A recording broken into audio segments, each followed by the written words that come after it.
What's up, Philly?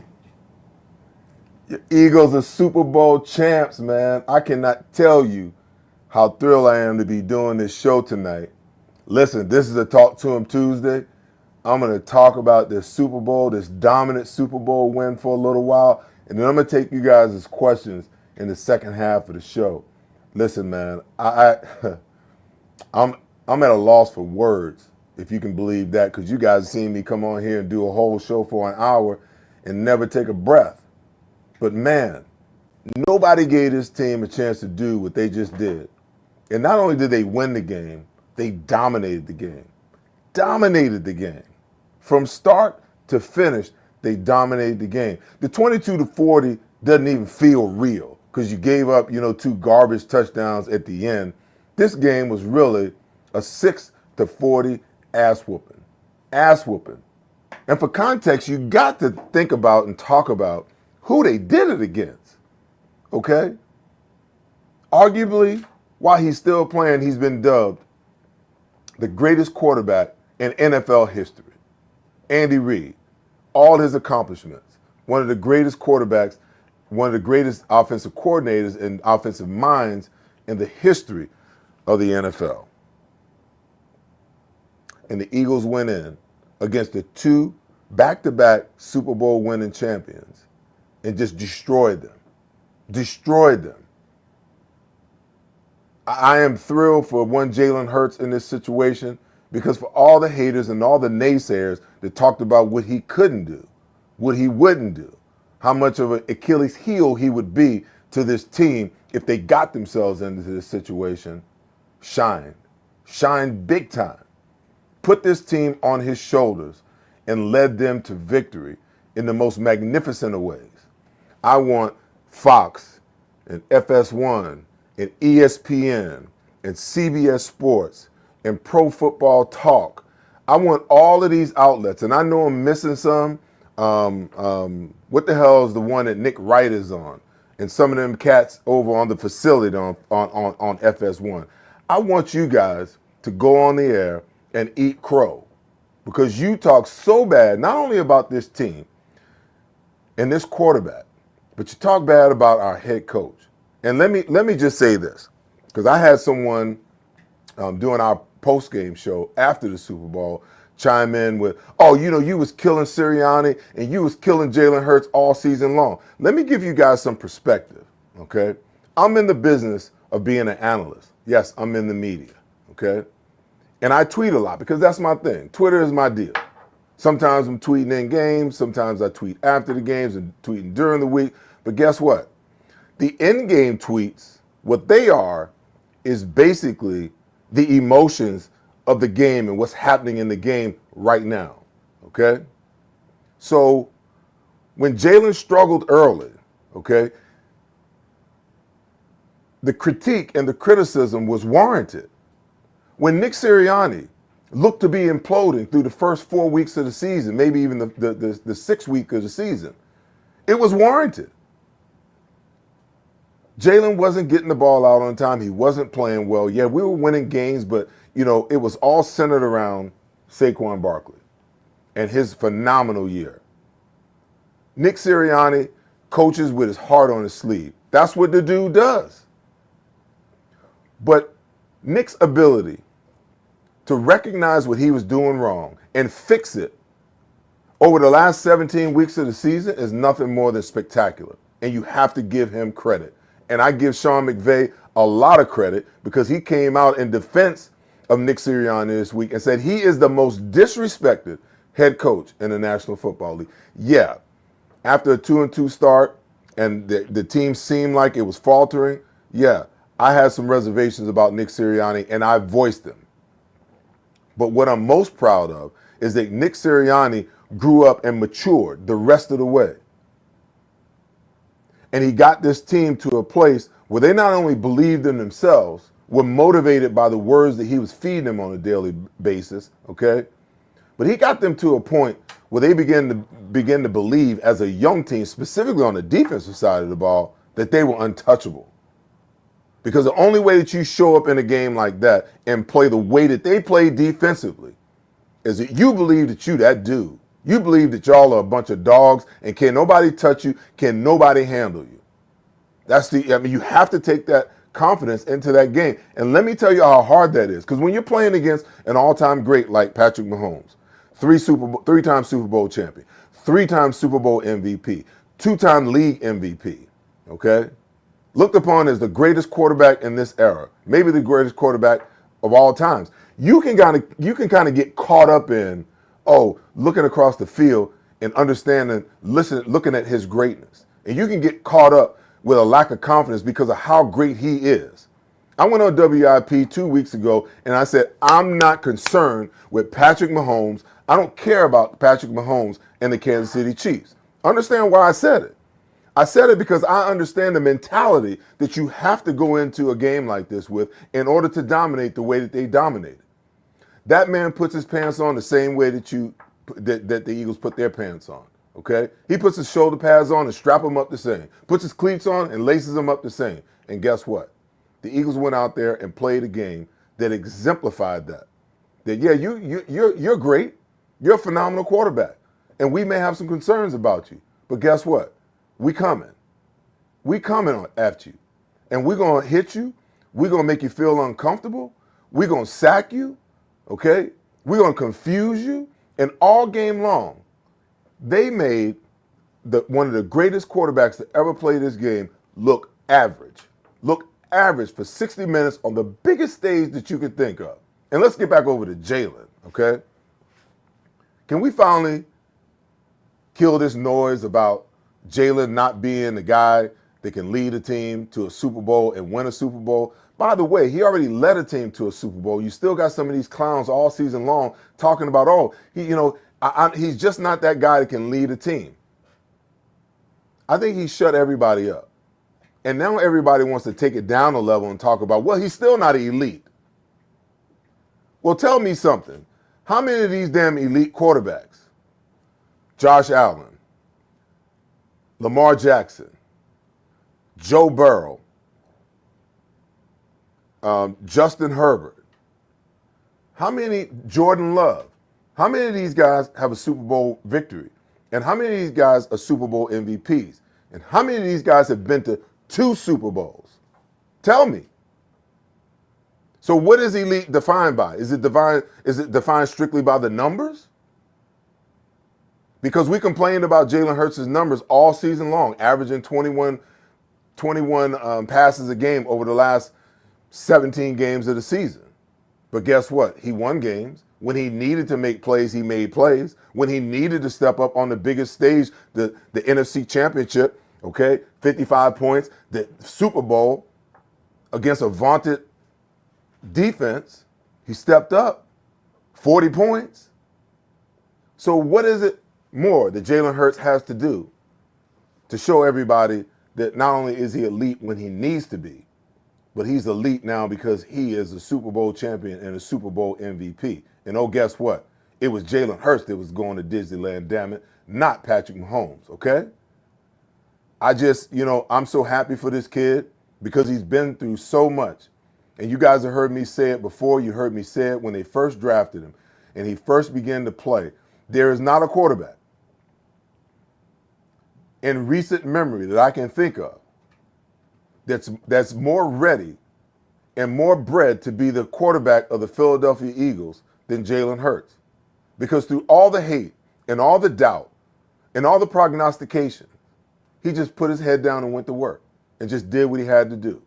This year was a different year because through 4 games with a new offensive coordinator and a new defensive coordinator, 2-2. There was a pass away from being 3-1, but they were trying to figure out what their identity was, And when Lane Johnson and Jordan Mailata and Landon Dickerson went to Nick Sirianni and said, hey, we got Superman.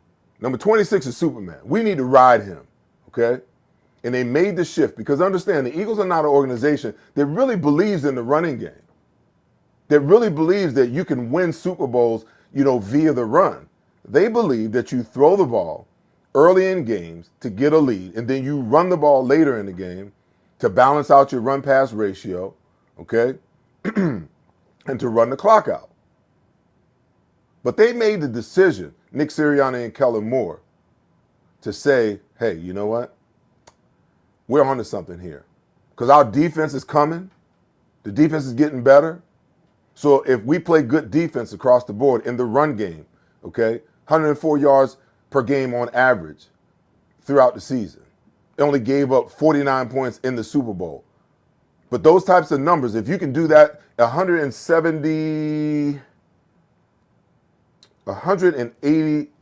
84 yards per game passing, okay? Which, oh, by the way, was second in the National Football League this year, okay? If you can play defense like that and you can run the football the way we've been running it with Saquon, man, we can win a hell of a lot of games that way.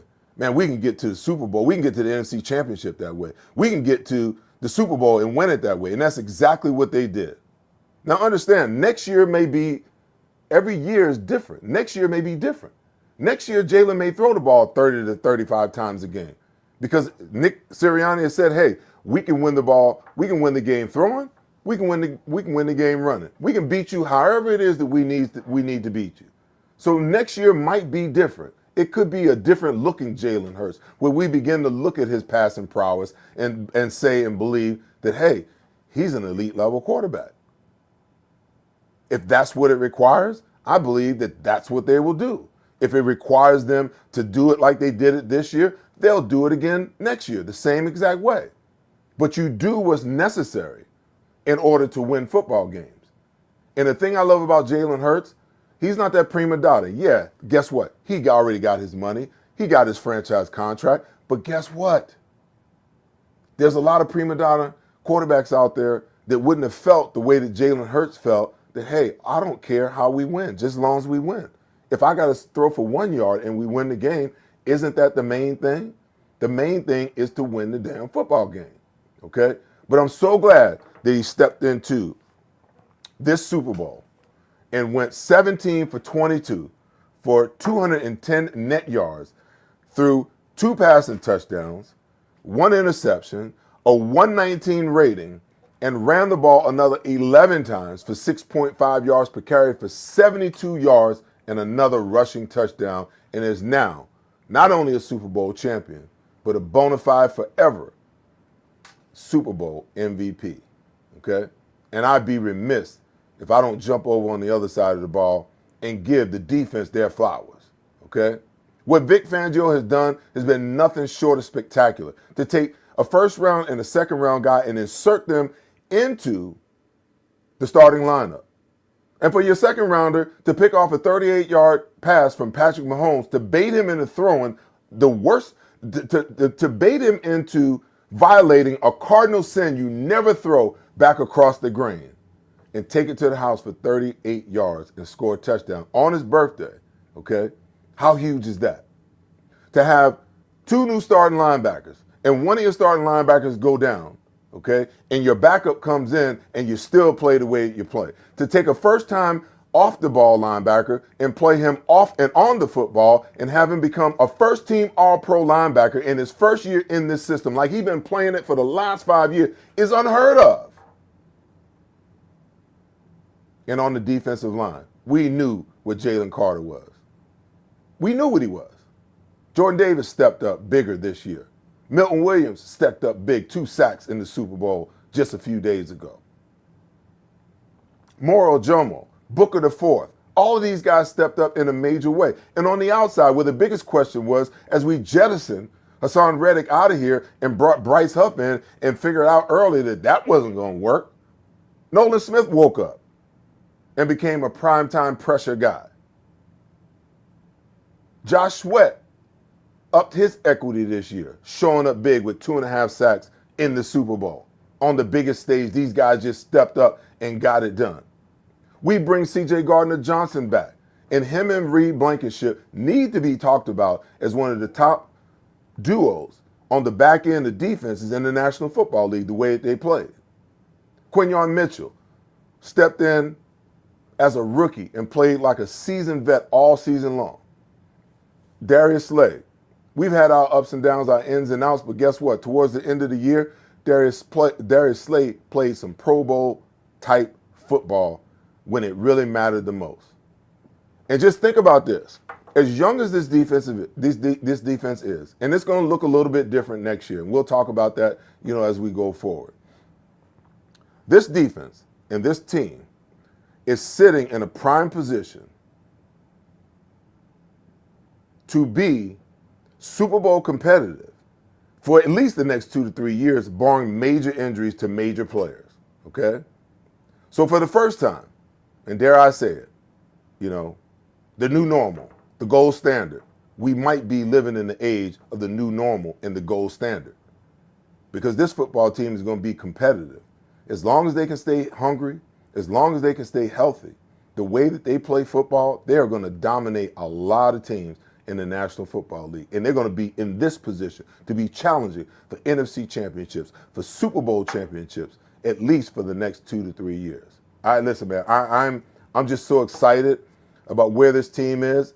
I'm not even going to stop there. I'm going to give Howie Roseman some credit, a lot of credit, to go out and put together this roster and believe that this roster that had so many questions, especially at right guard, especially at center with a first-year starter, especially on the defensive side of the ball with so many new faces, to believe that you could stay the course and not at the trade deadline trade for a pass rusher, okay? Not at the trade deadline feel like you need to shore up that right guard position. To go out and get a Jahan Dotson, who's been the silent guy all season long but stepped up big as the playoffs ramped up.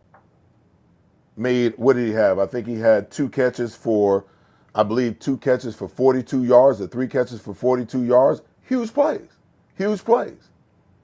So he put the pieces together, Howie Roseman. Jeffrey Lurie gave him the resources to do so. And then they went out and they brought in Kellen Moore, who gave Jalen some stability and was willing to change his MO, because he is a guy that really loves to throw the ball all over the map. But he had the wherewithal to say, okay, guess what? We're a better football team if we're a run-first team, and made the adjustment. And then Vic Fangio over on the other side. Why is this defense going to be so great? Because consider this. Cooper DeJean, Quinyon Mitchell, if we can re-sign Zach Bond, Nakobe Dean and Oren Burks, Nolan Smith, Jalen Carter, those guys are only going to get better. They're only going to get better. And if you understand defense the way that I do, listen, it took us 2 years to learn Buddy Ryan's 46 defense before we became a dominant defense, okay? 2 years. 2 years for me to understand what everybody else is doing. Because as a linebacker, you can't just do your job. You can't just know your job. It's imperative that you know what's going on behind you, what the coverage looks like, where everybody is, what everybody's responsibility is. Who am I relating to? Where do I fit in the run schemes? All that information is so imperative to success. And in 17 games, Vic Fangio took a team that was terrible on defense through the first 4 games. That was terrible on defense, that ranked in the bottom third of defenses in the National Football League last season, and turned them into the number 1 defense in the National Football League in short order. It's just, if you can't see the handwriting on the wall, how great this team is and how great they're going to be as they get better. And understand, Vic Fangio probably only gave this young defense a small amount of what's in his playbook. I mean, you heard him talk about there's some things that we don't run because I don't know if we're there yet. Guess what? By next season, they're going to be there, okay? Because if they can operate at this level with the little bit that he gave him, when he starts to add things to it, little by little and bit by bit, now he can run some things that really takes the quarterback away. And he can run some things that really puts pressure on offenses in a mighty way. They got speed. They run to the ball with a lot of aggression and a lot of speed, trying to get the ball out, trying to create turnovers. It's just a phenomenal situation for this organization to be in.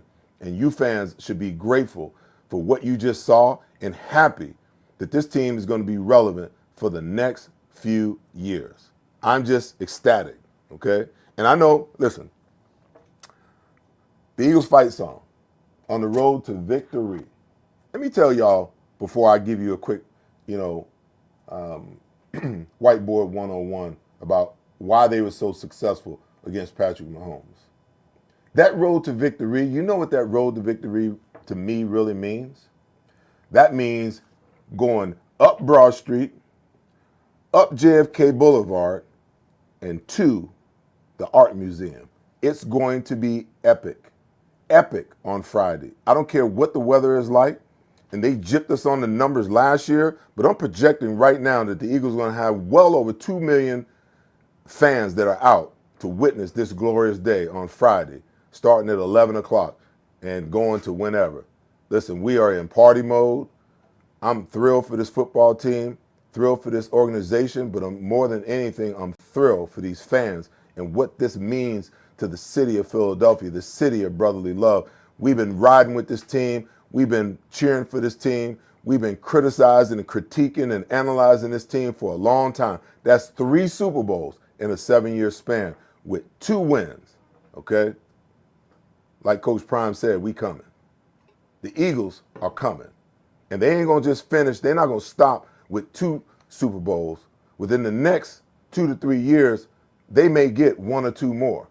That's just my personal opinion. That's how good I think this team is. This is how good I believe that, they have been structured by Howie Roseman, okay?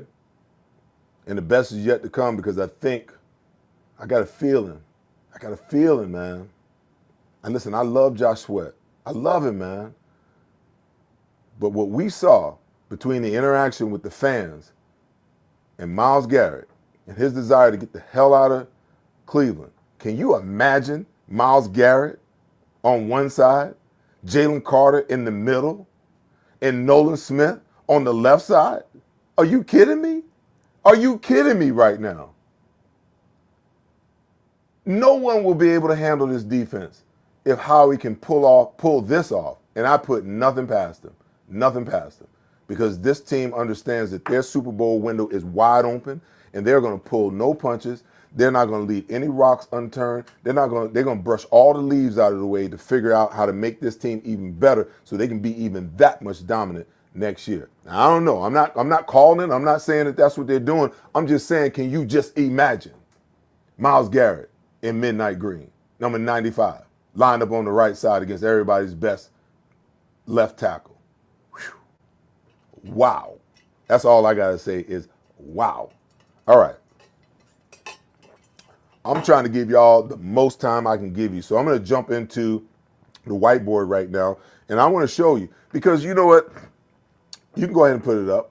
As a matter of fact, one of the issues going into this game, everyone was concerned with our ability to keep, number one, to keep Patrick Mahomes in the pocket, and number 2, make him come off his first read. Now, in order to make him come off his first read, that means you got to be challenging wide receivers down the field. So kudos to the secondary because he came off his first read a lot, okay? They had, I believe, 6 total sacks, 4 pass defense, a force, Milton Williams had like the trifecta, the sack, the cause fumble, and the fumble recovery, all on one darn play, okay? But what really struck me was their ability to not let Patrick Mahomes get out of the pocket because, in my opinion, he's more dangerous there than when you're making him operate from the pocket, okay? So this is what it looked like, okay? So you have Mahomes right here, whatever the back was. You had your 3 technique, your 2 technique, and the thing that I noticed the most was the width of the defensive ends and the rush guys, okay? They didn't line up in a 7. They didn't line up in an 8. They damn near lined up in 11. So you had Josh Sweat lined up wide out here, and you had Nolan Smith lined up wide out here, okay? So you know you're going to get the double team here, okay? But the plan was, no matter what the double team is, to take that guard straight back and make the center fall off. Here, even though you're in this gap, this A gap right here, I want to get face up and I want to take him back, okay? So I want there to be nowhere for Patrick Mahomes to be able to step up into the pocket, okay? That's the first thing. The second thing is, when these guys kick and set, we weren't trying to run around him and get above Patrick and create this lane right here for Patrick to run through, okay? What Josh Sweat and Nolan Smith were doing and Jalix Hunt, they were running through, power rushing all day, okay? He kicked, power rushing all day. And they had these two guys, 1 and 2, on skates all day long, okay? So now when you look at this, they're not getting above the quarterback, okay? They're getting to the quarterback level and they're settling.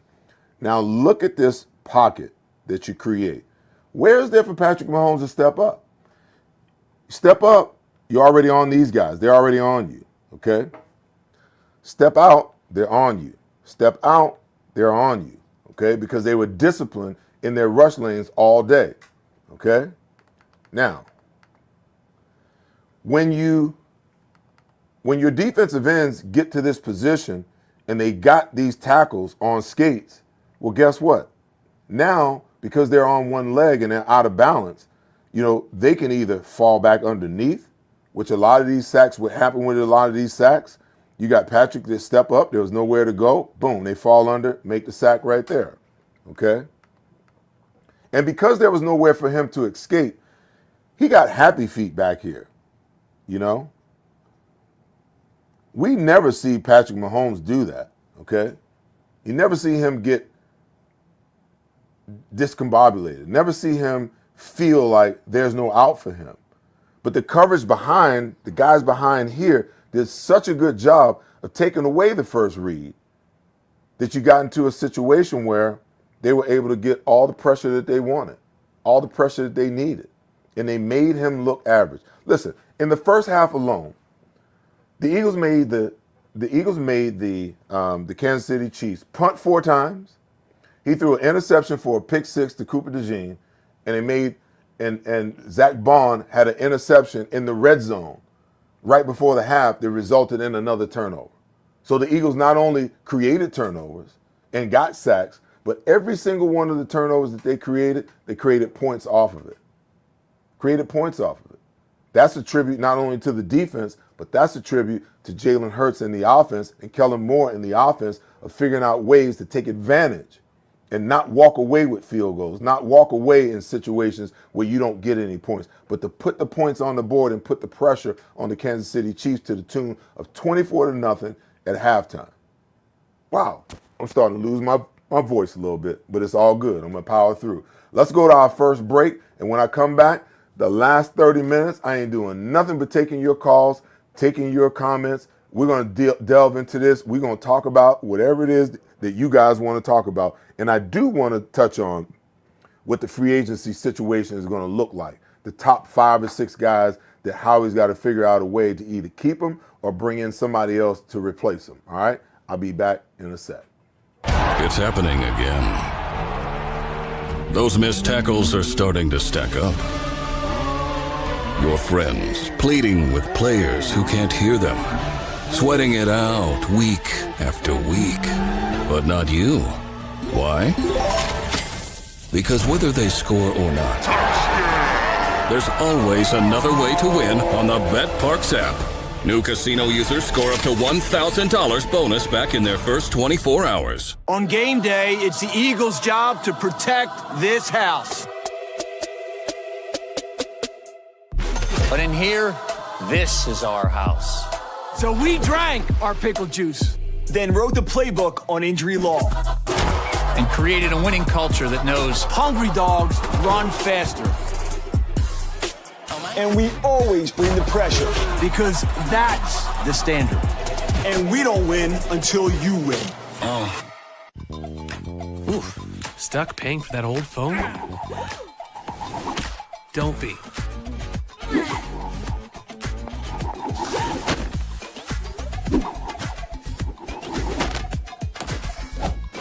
You know, at Verizon, we'll pay off your phone. And you'll get iPhone 16 with Apple Intelligence on us.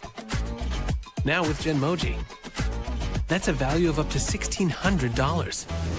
Only on Verizon. Since 1893, Weber Display and Packaging has been Pennsylvania's leading manufacturer of corrugated packaging and displays. We're family owned with 4 Philadelphia locations, 2 converting facilities, a warehouse, and a fulfillment center. Designed through delivery, we exceed customer needs. Weber Display and Packaging. Our core values drive everything we do. Come join our team.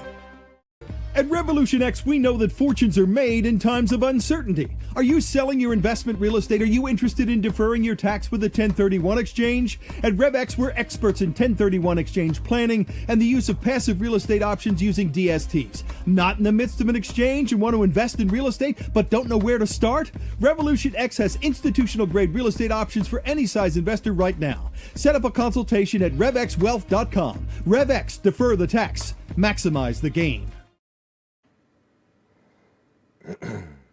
All right, guys, we're back. I'm just trying to get some information for you guys.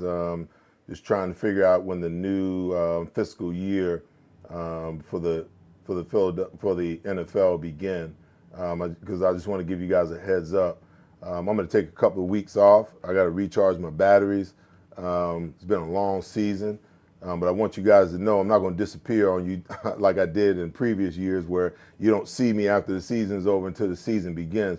Once the new fiscal year begins for the NFL, I will be back talking free agency, who the Eagles are signing, who are they keeping, who are they letting go, talking about, what's going on around the NFL. That will lead into the combine. We'll do some stuff about the combine, and then obviously leading into the draft and what the Eagles may do come draft day in April. All right, let's kick it off, man. Give me the first question, Aleko.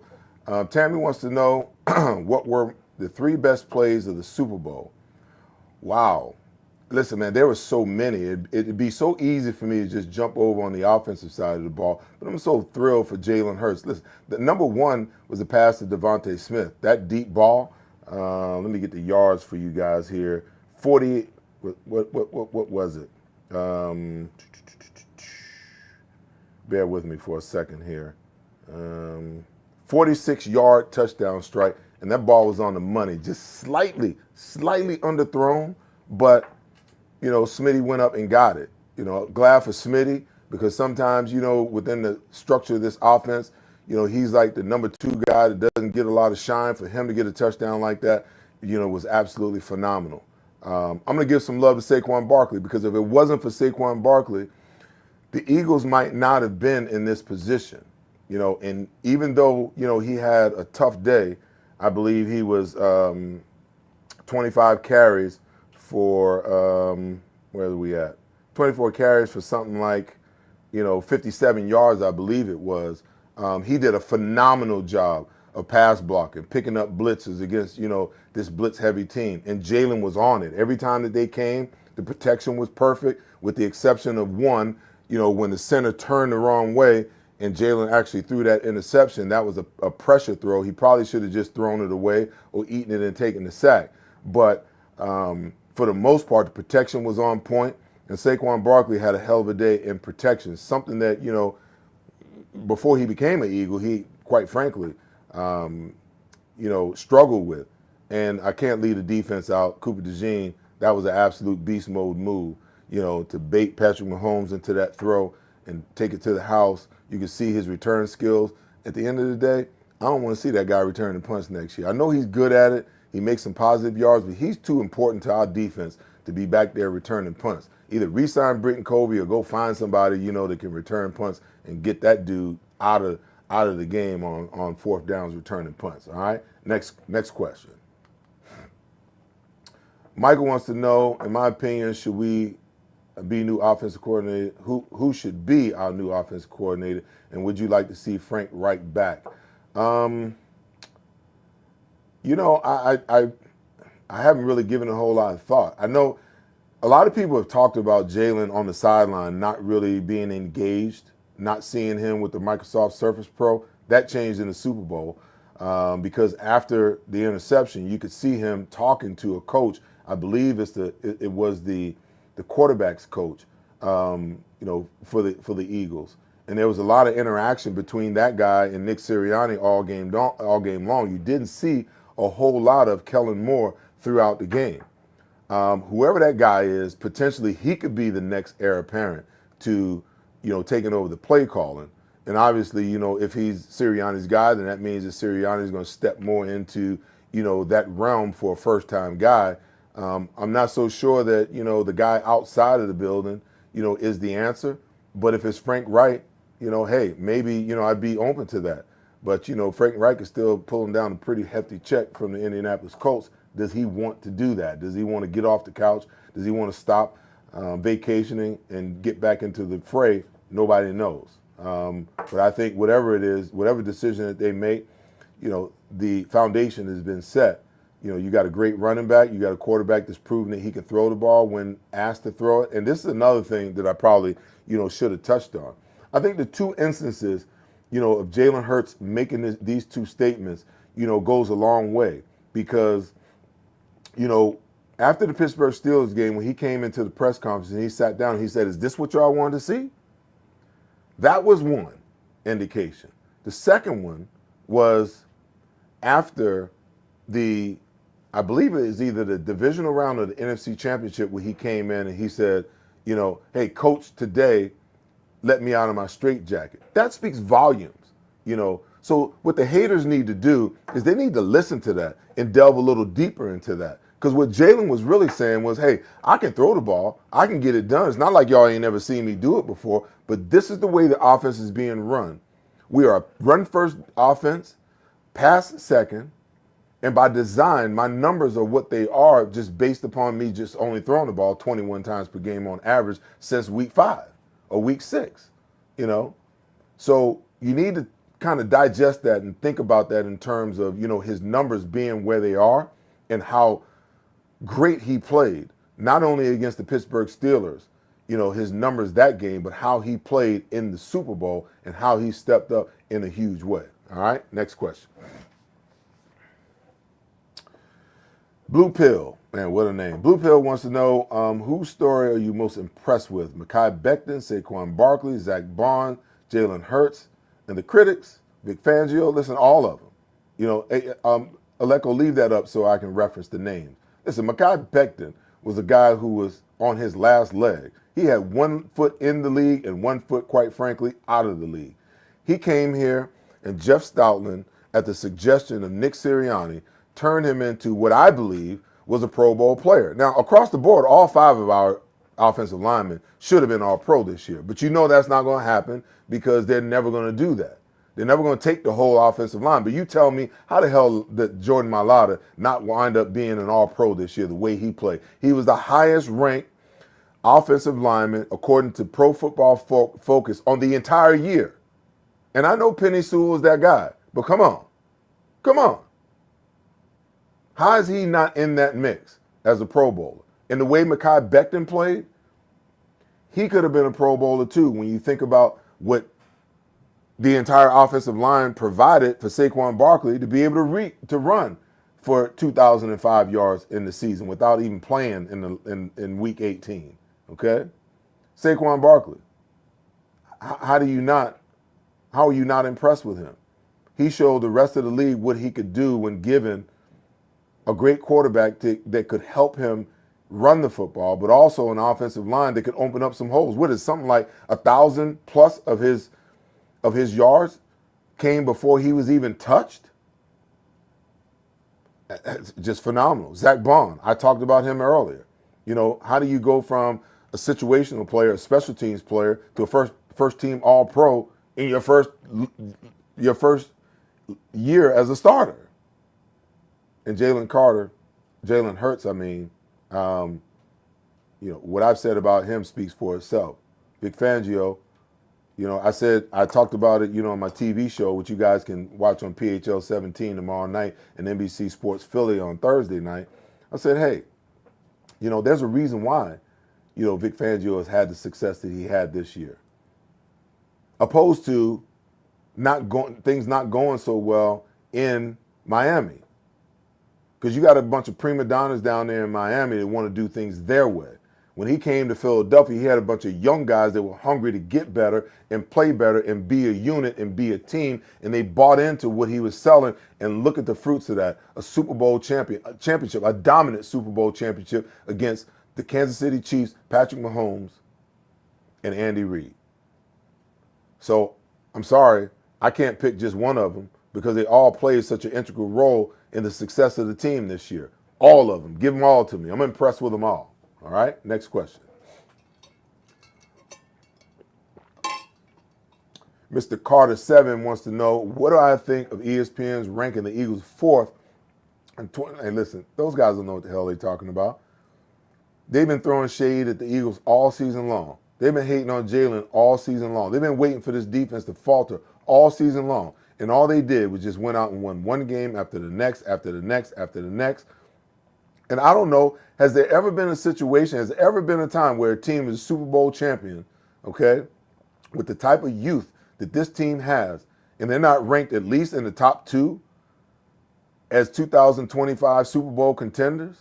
Just absolute BS, for them to look at it that way. Because the defense is going to get better. The offense is going to morph and change. It's going to become more dominant next year in a lot of different ways. So how do you negate what you just saw? How do you hate on a quarterback for an entire season and then sit there and watch him be the Super Bowl MVP and then say they're the team fourth best likely to win the Super Bowl next year? Man, go ahead with that nonsense. Next question. Pete wants to know, who is the priority of free agent players the Eagles should sign? Thanks for the blessings, too, by the way. Let me go to my notes here right quick because I talked about this earlier in my TV show, and I want to make sure I get the numbers for the top guys that I believe that should be prioritized as far as the Philadelphia Eagles are concerned.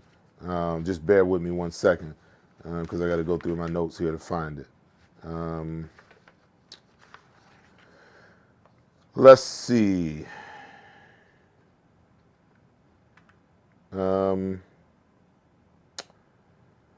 I think, and maybe not so much in this order, but these are the 5 priorities as far as I'm concerned. Zach Bond.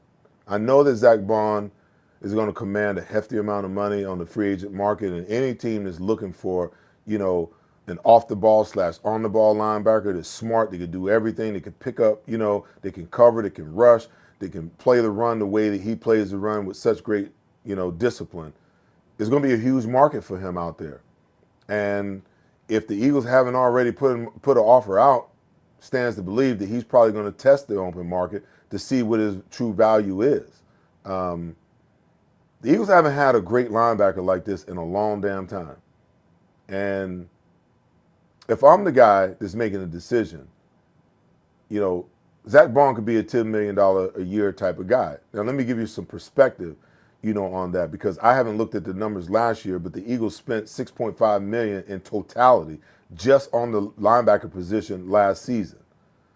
That's derelict in your duty as a GM to think that you can get by with that. And I think that that's a large reason why the defense was, begin to falter towards the end of last year. Because in order to be good in the passing game and the run game, your linebacker as a hybrid of the two, he has to be involved in both of that. I just think that he's a major piece if you want to move forward with this defense, because he's a guy that Vic Fangio trusts. He's a bona fide playmaker. And for his first year, you got to believe that at some point in time, he's only going to get better. So he's free agent number 1 for me. Then second of all, Mekhi Becton. with this offensive line playing the way that it's playing, and I know you spent draft capital on Steen, that you got some other guys that you're probably grooming that you want to bring along, and Mekhi Becton's on a 1-year deal. I think for Mekhi Becton, the decision probably will lie with him. And if he's smart, this is the perfect place for him to be. Because when you hear him talk about how Jeff Stoutland revived his love for the game of football, and when you talk about the brotherhood that he talked about, how Lane Johnson and Jordan Mailata and Landon Dickerson and Cam Jurgens and everybody else made him feel at home. You don't want to have to go somewhere else and try to revive that and build that all over again. But I get it. I get it. You're at a point now where, you're looking for that contract that's going to make you, financially set. But all money ain't good money, because you can go somewhere and revert back to, what you were, for the last so many years with the Jets, and then find yourself, out on your behind after 1 year, trying to figure out where you're going to fit again. So a lot of it has to do with how important the Eagles see him in their future and his decision on whether he's willing to take a team-friendly, deal that will keep him here and keep this vaunted offensive line together. Because Lane is locked in. Jordan and Landon Dickerson just got locked in at the beginning of the season. And you've got, a young center starting in his second year in the NFL. He's on his rookie contract. So I think that it's important to get Mekhi Becton back, but, money talks and, as the old saying goes, bullshit walks. Josh Sweat. I love Josh Sweat. He's played, 6-7 years for the Eagles right now. Really stepped up and got the job done. He's been very good the last couple of years. He'll be 27 or 28, I believe, going into next season. I believe it's 28. But I still believe that if you have the opportunity to upgrade that position with Myles Garrett, you don't blink. You make that. You do that. You have to do that. He's probably going to want to test the waters to see what's out there for him as well. Milton Williams. I like Milton, and Milton has stepped up in a major way. I don't think because of where he was drafted and where Jordan Davis was drafted that he will ever be the bona fide, number 2 starter at defensive tackle, but you need a guy like that you can count on, from a depth perception. And it might be that the Eagles may need to look into the draft this year in the middle to late rounds for a guy for depth, even though you have a Jomo and Booker IV, who played extremely well. And lastly, and this will be up to him, I just heard an interview with him talking with his wife and, waiting to have a conversation, with the Eagles, BG. I think that his leadership is unparalleled. I think that, before he got injured and missed 9 games before he came back for the Super Bowl, that he was playing at an extremely high level. I believe that he's got a lot left in the tank. And I do believe that, with the prospect of the Eagles being competitive, at least for the next 2 years, that if he and the Eagles can work out a deal to bring him back again, that you bring BG back. Because BG is not only a great player on the outside, but a lot of players don't see, like the play in the Super Bowl where he knocked that ball out of Tom Brady's hand, BG was playing tackle, man. And I think, as guys like BG with his size and his build and his stature, that when you get to this point in your career, with his quickness and his strength, that in passing situations, you can drop him down, in the defensive tackle position and increase your ability to get to the passer because you got a guy that that can get to the passer and make things happen. Now, he can be, a guy on the outside that you use sporadically, that you sprinkle in, to get some of these other guys a breather, that you don't have to go out and try to find another guy if you do bring in a guy like Myles Garrett. So you have the luxury of doing that. But I just think that he brings way too much to the table for the Philadelphia Eagles to say, oh, it's time to move on. Or because I don't think it's going to cost him the Eagles that much to bring him back. I think he came back last year on a 1-year, $3 to $4 million deal. I'm pretty sure it was laden with some incentives that he probably didn't reach because of the injury. But I think he's still got enough left in the tank that you really got to consider whether we bring BG back for one more run, one more Super Bowl run. All right, next question. Mr. Coffee, Mr. Radar wants to know, do I think that Tanner McKee will have more chances to play next year? I think the only way that Tanner McKee gets on the field next year is that if Jalen Hurts is injured. That's, you got a Super Bowl MVP. So why are we talking about Tanner McKee potentially getting more playing time? If we're blowing teams out, yeah, put Tanner McKee in. If Jalen Hurts gets hurt, yeah, put Tanner McKee in. Should Tanner McKee, be the backup quarterback for the Philadelphia Eagles in 2025? Absolutely. Time to move on from Kenny Pickett. No matter how you feel about him and, what you think about him, he is not the same quarterback that Tanner McKee is. So that's my answer about Tanner McKee. I love him. I thought that, he won the backup job in training camp, was kind of miffed at the fact that he wasn't the backup. But, Jalen Hurts has proven himself to be the franchise quarterback of this football team. And the only way anybody else is getting any run, any playing time is if Jalen Hurts is injured. All right, next question. All right, Red Air Dell wants to know, how confident am I about the Eagles getting back to Super Bowl 60? I'm highly, highly, highly confident. I think when you win a Super Bowl, it only gives you confidence, that you can get back there. Now, it's not easy. There haven't been a whole lot of teams that have been able to do it over the entire history of the National Football League. But with the youth on this team, with the offensive firepower on this team, the youth on the defensive side of the ball, as everyone continues to get better, I think that, the Eagles are once again are the favorites to win the NFC, conference, without a doubt. So absolutely.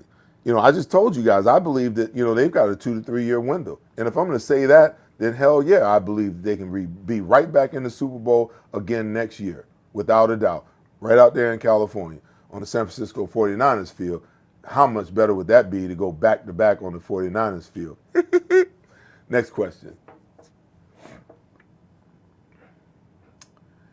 Pecco81 wants to know, I feel this win kind of proves that if field conditions were better, we would have won 2 years ago, but it turned our strength into a weakness. Your thoughts? Listen, I've been saying that all along, because the strength of what we were and how we could have affected Patrick Mahomes in this same manner in 2022 in Super Bowl 57, that was taken away from us with that bum-ass field. And everybody said, oh, both teams have to play on the same field. But when you take away, a defense who is playing the way that they played, they broke our record with 70 regular season sacks and 72 in the postseason.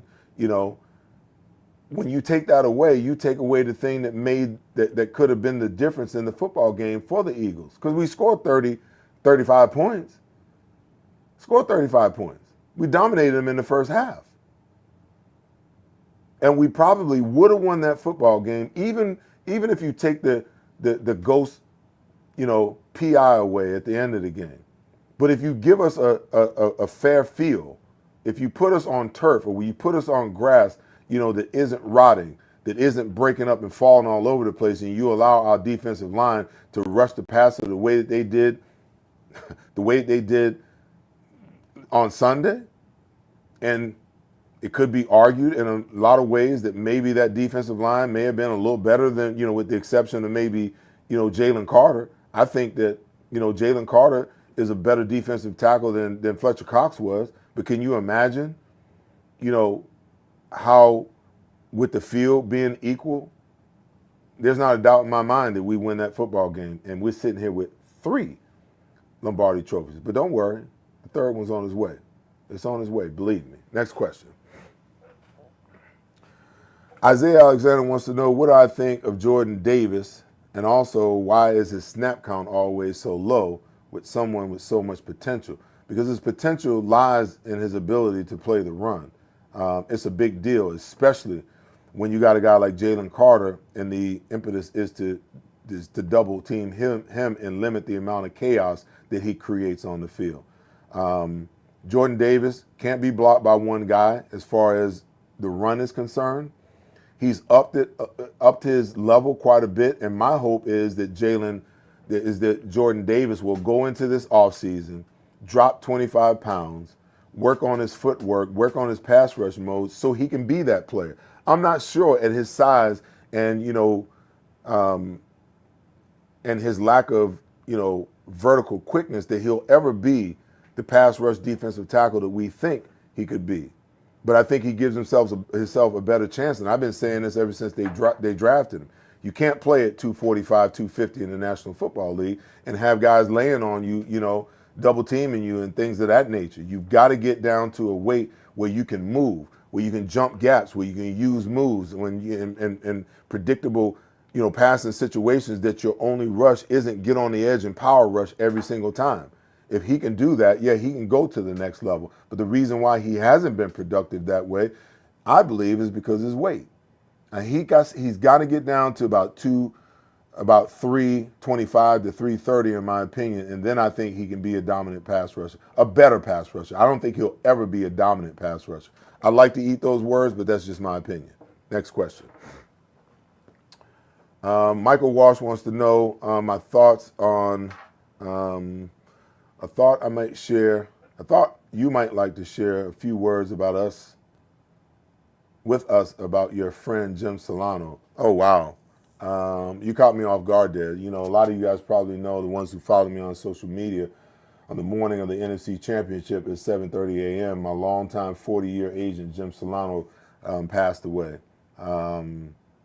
Just, broke my heart because, we've not only been friends for 40 years, agent and client for 40 years, but he was like my brother for 40 years. And, my life is better for having him in it. Not only was it my agent, my CPA, my legal advisor, but he was my brother. And I'm going to miss him wholeheartedly. Dude, don't do that, man. Get me all emotional up here on this show. Next question. Nick Wayne wants to know, how much of an importance would it be for the team to re-sign Milton Williams and Josh? Hey, listen, if they can get them both signed, it is important. Because, I don't think you can't minimize what they were able to do, not only in the Super Bowl, 2 sacks by Milton Williams and 2.5 by Josh Sweat. That's 4 sacks, 4.5 sacks on Patrick Mahomes just between those two guys, But in all likelihood, it's going to be very tough for them to sign both of those guys and bring both of them back. They're probably both going to require upwards of 12 to 15 million apiece. That's $30 million bucks. And I just think that the natural upgrade would be Myles Garrett, given his age, given his ability to be dominant, his ability to his motor and the way that he plays. I just think that if you add a guy like that to this defense with Jalen Carter, wow, look out. This defense might be number 1 across the board in every statistical category when it's all said and done. All right, next question. Jay Smart wants to know, do I think that the Eagles' defensive roster should learn more defensive schemes next season, maybe teach the 46? Well, listen, they're not going to learn the 46. That's not what Vic Fangio does.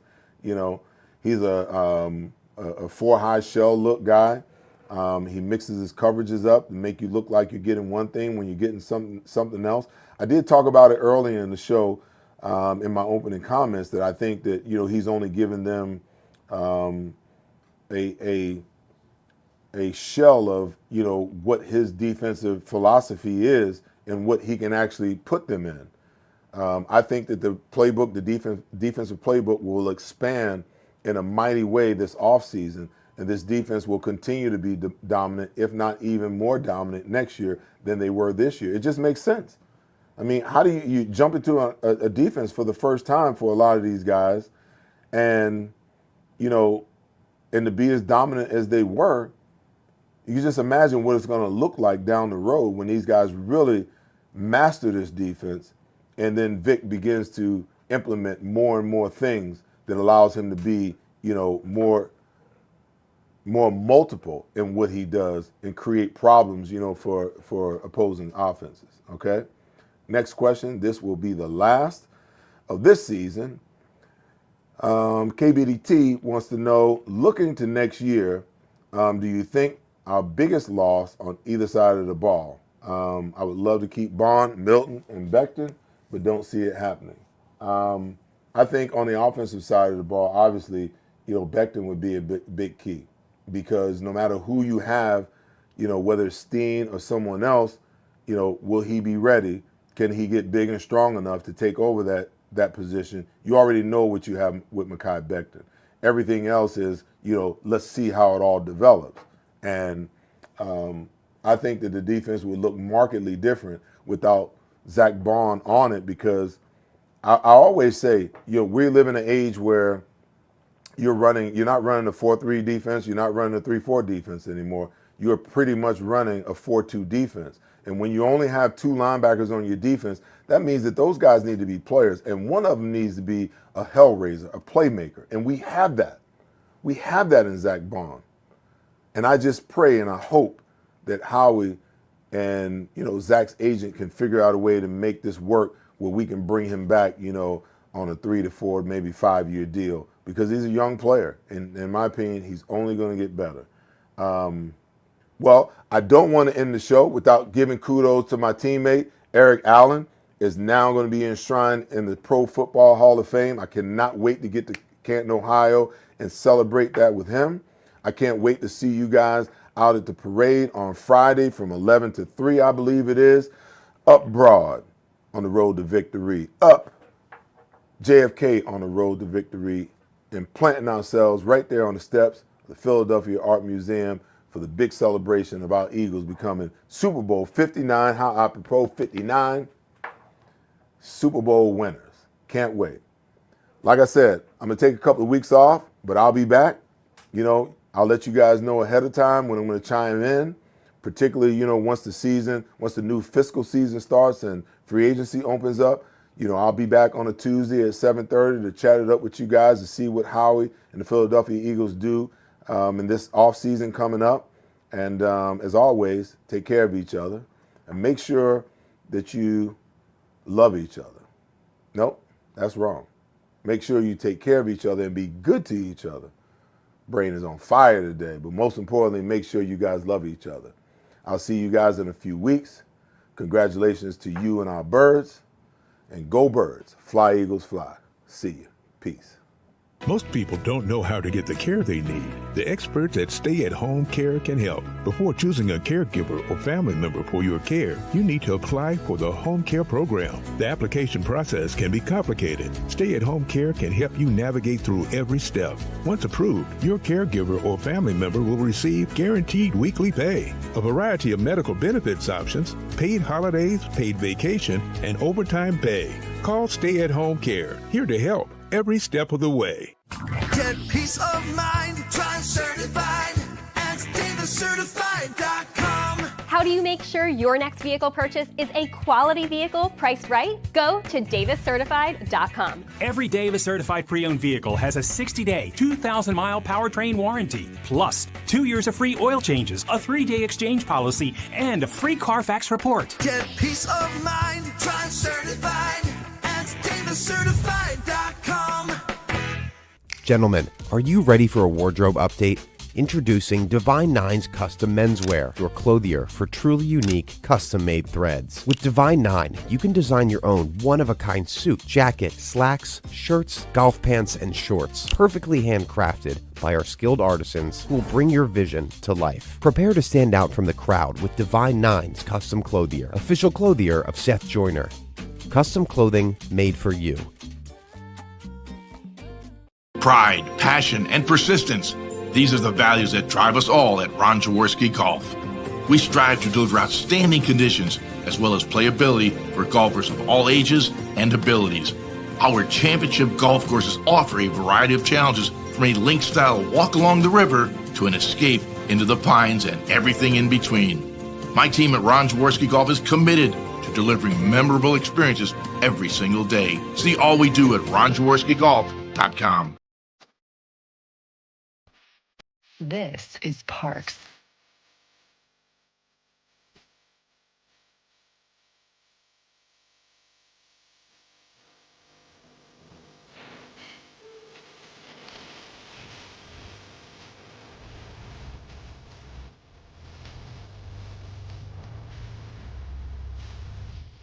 Parks, Pennsylvania's #1 casino experience. This is how you win.